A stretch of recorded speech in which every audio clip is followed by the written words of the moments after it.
नमस्कार, मैं हूं पुण्य प्रसून वाजपेयी। दस्तक में आपका स्वागत है। एलईडी की रोशनी जगमग करता Rashtrapati Bhavan, south north block और संसद भवन। जी, ये पहली बार नजारा है जब आप एलईडी की रोशनी देख रहे हैं। 24,000 बल्ब लगाए गए हैं। 6-6 वॉट के बल्ब हैं ये। इससे पहले दूधिया रोशनी नहीं होती थी, पीले रंग की रोशनी होती थी और वो 25 वॉट के बल्ब हुआ करते थे। तो इस बार रोशनी ज्यादा है, रोशनी दूधिया है, बिल कम उठेगा, वोल्टेज ज्यादा है और रोशनी ज्यादा। तो इन सब के बीच दूध से नहाए हुए स्थिति में देखिए आप संसद भवन, राष्ट्रपति भवन, नॉर्थ और साउथ ब्लॉक। लेकिन दस्तक में बात तो आज भारत की तरफ से पाकिस्तान को दिए उस करारे जवाब को लेकर होगी, जिसको लेकर पहली बार शायद इस तरीके से भारत की तरफ से निर्णय लिया गया और मोदी सरकार ने बहुत साफ कहा पाकिस्तान के कब्जे वाले कश्मीर पर ही अब बात होगी। कैसे, किस रूप में और किस तरह के सवालों ने इसके बाद जन्म दे दिए, पहली रिपोर्ट उसी पर। प्रधानमंत्री जी ने यह रणनीति की दृष्टि से यह कहा कि वहां की क्या परिस्थिति है यह भी उभर कर सामने आनी चाहिए, जो कश्मीर घाटी के लोग हैं, कि वहां पीओके के अंदर क्या स्थिति है।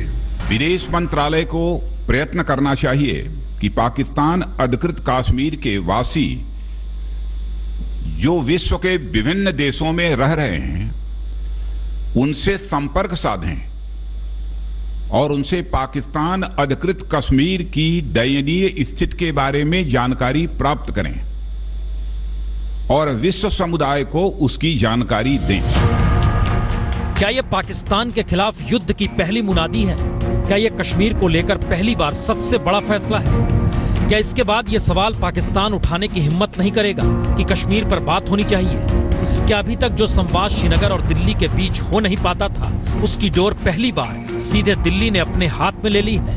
क्या कश्मीर के भीतर अभी तक पाकिस्तान के जो झंडे लहराए जाते रहे वो अब बंद हो जाएंगे? जाहिर है एक नहीं सैकड़ों सवाल इस बुनियादी के साथ जा जुड़े हैं कि अब भारत पीओके का सवाल उठाएगा। पीओके भारत का टूट अंग है। पीओके में रहने वाले कश्मीरियों की रायशुमारी चाहेगा। तो क्या पाकिस्तान को उसी के जाल में भारत ने फांसा है? क्योंकि कश्मीर का सवाल आजादी के वक्त से लेकर करगिल युद्ध तक लगातार बना रहा। इस दौर में कई युद्ध हो गए, लेकिन कभी पाकिस्तान के कब्जे वाले कश्मीर का जिक्र इस रूप में नहीं आया जैसे आज सर्वदलीय बैठक में उभरा और प्रधानमंत्री ने सीधे कहा कि पीओके भारत का अटूट हिस्सा है और अब उसी पर बात होगी। अब समय आ गया है कि पाकिस्तान को विश्व के सामने बलूचिस्तान में और पाक अधिकृत कश्मीर में लोगों पर हो रहे अत्याचारों का जवाब देना होगा। तो महत्वपूर्ण यह नहीं कि पीओके पर बात होगी, सवाल तो यह है कि जिस पीओके को लेकर बार बार ये सवाल उठते रहे कि भारत को पीओके पर हमला कर वहां मौजूद आतंकवादियों के कैंप को खत्म कर देना चाहिए, तो क्या अब वो हमले बातचीत में तब्दील हो गए या फिर आने वाले वक्त में पीओके भारत के सामरिक निशाने पर भी होगा? सिर्फ बात होगी या बात उसके आगे बढ़कर निकलती चली जाएगी? लेकिन इन सब के बीच आइए जरा समझ लीजिए कि पीओके के भीतर और खास तौर से मुजफ्फराबाद, क्योंकि जब आज राजनाथ सिंह जिक्र कर रहे थे कि दुनिया भर में जहां जहां पीओके के लोग रहते हैं उसमें मीरपुर खास तौर से एक ऐसी जगह है जहां वाकई रईस लोग रहते हैं और वो दुनिया के अलग अलग हिस्सों में रहते हैं, तो उनका मत भी जानना चाहिए। लेकिन मुजफ्फराबाद किस पहचान के साथ जीता है?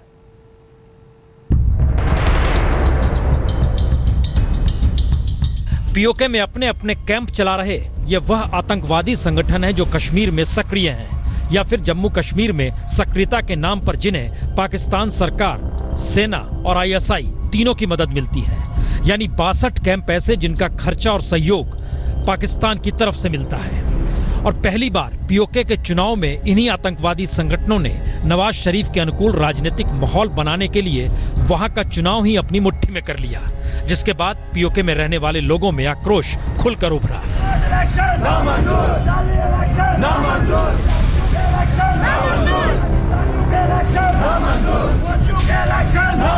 दरअसल पीओके की माली हालत कश्मीर की तुलना में बेहद खराब है और अब जब भारत पीओके का सवाल सीधे उठाने की बात कर चुका है तो पाकिस्तान पीओके में कैंप चलाकर आतंक को फैलाने की ट्रेनिंग देने वाले आतंकवादी संगठनों का भी राजनीतिकरण करने की तैयारी कर रहा है। यानी पाकिस्तान हालात ऐसे बनाना चाहता है जिससे पीओके के नुमाइंदों को जब भी बातचीत के टेबल पर आना हो तो आतंकी संगठनों के नुमाइंदे ही राजनीतिक नुमाइंदे बनकर इस्लामाबाद या दिल्ली पहुंचे। और जो शोर पाकिस्तान के खिलाफ पीओके में लगातार उठ रहा है वो कहीं नजर ही ना आए।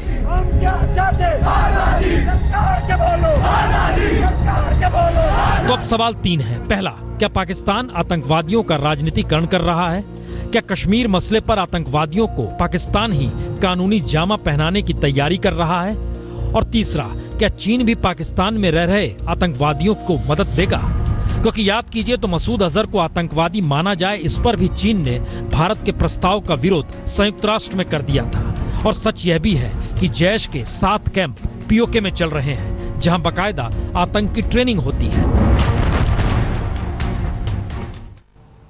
तो बात पीओके की होगी, पीओके में रह रहे लोगों का जिक्र होना चाहिए, लेकिन इन सब के बीच पाकिस्तान की अपनी बिसात क्या होगी और पाकिस्तान किस तरीके से चीन को भी कश्मीर मसले में ना सिर्फ उलझाना चाहता है बल्कि साथ खड़ा करना चाहता है। जरा इस रिपोर्ट को देखें। उनको मारा पीटा जा रहा है, उनको शहीद किया जा रहा है। हम सबकी दुआएं उनके साथ हैं और हम उस दिन के मुंतजिर हैं जब इंशाल्लाह कश्मीर बनेगा पाकिस्तान। तो पाकिस्तान के प्रधानमंत्री नवाज शरीफ का यह भाषण पीओके की राजधानी मुजफ्फराबाद का है। और पहली बार पीओके के चुनाव में मुस्लिम लीग 2/3 से जीती तो खुद पाकिस्तान के प्रधानमंत्री नवाज शरीफ भी पीओके पहुंच गए। यानी जिस पीओके को पाकिस्तान अभी तक आजाद कश्मीर कहकर इस हालात का जिक्र करता रहा कि भारत के कश्मीर में तो दिल्ली की दखल होती है, लेकिन पीओके आजाद कश्मीर है, वहां इस्लामाबाद या रावलपिंडी की कोई दखल नहीं होती, कि आखिर भारत के पीओके के सवाल को उठाने से पहले इसी बार पाकिस्तान ने पीओके के चुनाव में सीधी दखल न सिर्फ दी बल्कि दुनिया को भी यह क्यों बताया कि पीओके में पाकिस्तान की सत्तारूढ़ पार्टी मुस्लिम लीग का ही कब्जा हो गया है। जो अपनी तहरीक आजादी के लिए अपनी जानों तक कुर्बान कर रहे हैं, उनकी तहरीक आजादी को कोई रोक नहीं सकता। इंशाअल्लाह वो कामयाब होकर रहेगी। दरअसल पाकिस्तान अब चीन को भी कश्मीर मसले पर घसीटना चाहती है और भारत के खिलाफ अपने साथ खड़ा करना चाहती है। इसीलिए पाकिस्तान ने पीओके के इंफ्रास्ट्रक्चर में चीन की सरकारी कंपनी को ही ठेका दे दिया है और इकोनॉमिक कॉरिडोर बनाने के लिए आक्साई चीन और पीओके को मिलाने की कोशिश भी कर रहा है। और जानकारी के मुताबिक पाकिस्तान अब ऐसी बिछात बिछा रहा है जहां पीओके का सवाल जैसे ही भारत उठाएगा वैसे ही पाकिस्तान समूचे कश्मीर का जिक्र कर चीन को भी बातचीत की टेबल पर लाने का दबाव बनाएगा। इतना ही नहीं, जानकारी के मुताबिक पाकिस्तान लाइन ऑफ कंट्रोल पर चीनी सेना को भी इसी आधार पर तैनात करने की बिसात बिछा रहा है जिससे ये लगे कि आक्साई चीन हो या पीओके या फिर कश्मीर, तीनों में एक जैसे हालात हैं। क्योंकि पाकिस्तान में पहली बार सत्ता, सेना, आईएसआई और कट्टरपंथी आतंकवादी संगठन सभी कश्मीर मुद्दे पर एक साथ आकर खड़े हो चले हैं और नवाज शरीफ के लिए भी कश्मीर मुद्दा उनकी सियासत की उम्र बढ़ा रहा है, क्योंकि पीओके पर भी राजनीतिक तौर पर अब नवाज शरीफ की पार्टी का ही कब्जा हो चला है। तो पाकिस्तान चाहता है कि कश्मीर पर बातचीत हो तो पीओके से उसके नुमाइंदे भी बैठे और वो कश्मीर के नुमाइंदों को बातचीत के टेबल पर लाने का दबाव भी बना सके। और ऐसे में जब सवाल संयुक्त राष्ट्र के उठे तो वहां पर चीन पाकिस्तान के साथ खड़ा हो जाए, क्योंकि चीन के पास वीटो है। तो अब सवाल यही, क्या पाकिस्तान के साथ पीओके पर बातचीत करने का वक्त है या फिर बातचीत में जिस तरह पाकिस्तान भारत को उलझाना चाहता है उसमें आखिरी वार यानी पीओके पर हमले की दिशा में ही भारत को जाना होगा? जाहिर है इसके लिए इंतजार करना होगा। और इन सब के बीच कूटनीति दोनों देशों की तरफ से चलेगी और भारत पहली बार पीओके के मसले को अगर अंतर्राष्ट्रीय मंच पर उठाना चाह रहा है तो इंतजार करना होगा इसका। लेकिन आइए उस पार से इस पार के भीतर की परिस्थितियों को समझने के लिए आज संसद भवन में जब राज्यसभा शुरू हुई तो कौन सी आवाज कैसे गूंजी उसकी शुरुआत हम बताते हैं, क्योंकि हम लगातार रिपोर्ट दिखाते हैं कि देश में किसानों की क्या स्थिति है, मजदूरों की क्या स्थिति है, कितनी असमानता है, कितने करोड़पति हैं इस देश में, लेकिन कितने लोग ऐसे भी हैं जो 20 से 35 रुपए में जीते हैं। इन परिस्थितियों को टटोलते हुए आज राज्यसभा का यह वक्तव्य महत्वपूर्ण है। प्रधानमंत्री के सफर पे हजारों करोड़ खर्च हो जाते हैं तो हमें क्यों नहीं ज्यादा मिलना चाहिए? और प्रधानमंत्री कह रहे हैं कि आप खर्च कम कीजिए। जी किस स्थिति में देश जाकर अटक गया है। मसला है कि प्रधानमंत्री ने जिक्र तो सही कहा, खर्च को कम करना पड़ेगा। ये अलग मसला है कि वो कितना खर्च करते हैं, लेकिन राज्यसभा का जिक्र है तो राज्यसभा का सच भी जरा देख लीजिए।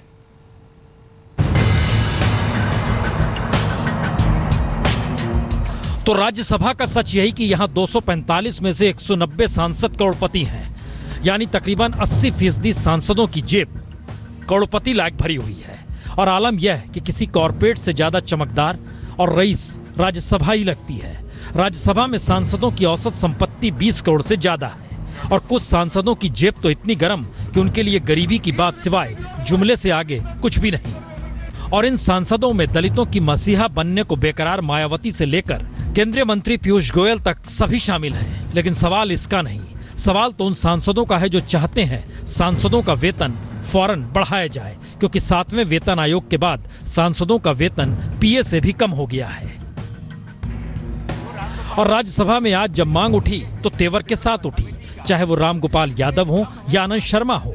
उन्होंने सीधे सीधे प्रधानमंत्री नरेंद्र मोदी को कटघरे में खड़ा कर दिया।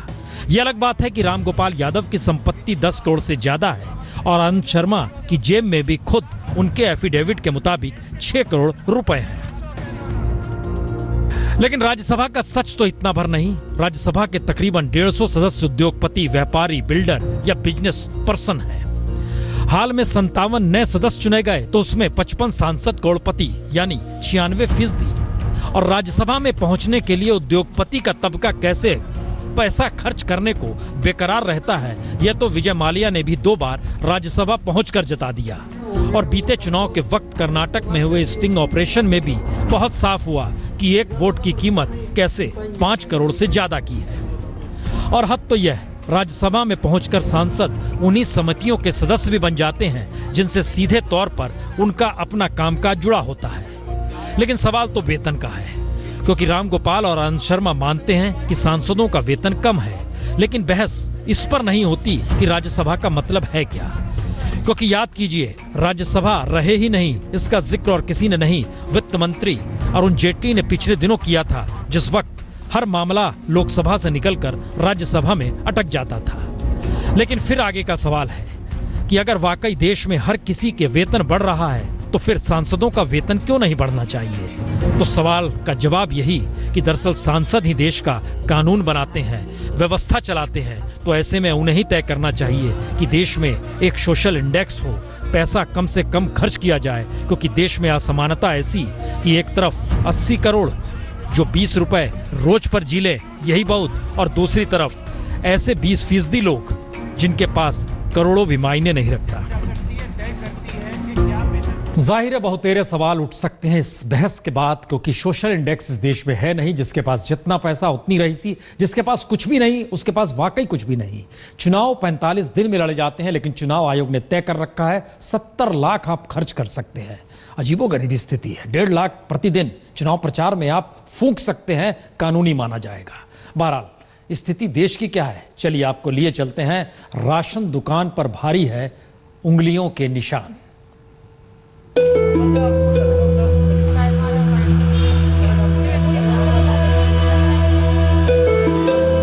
ये है टोंक में ठेला चलाने वाले 70 बरस के नौशे खां।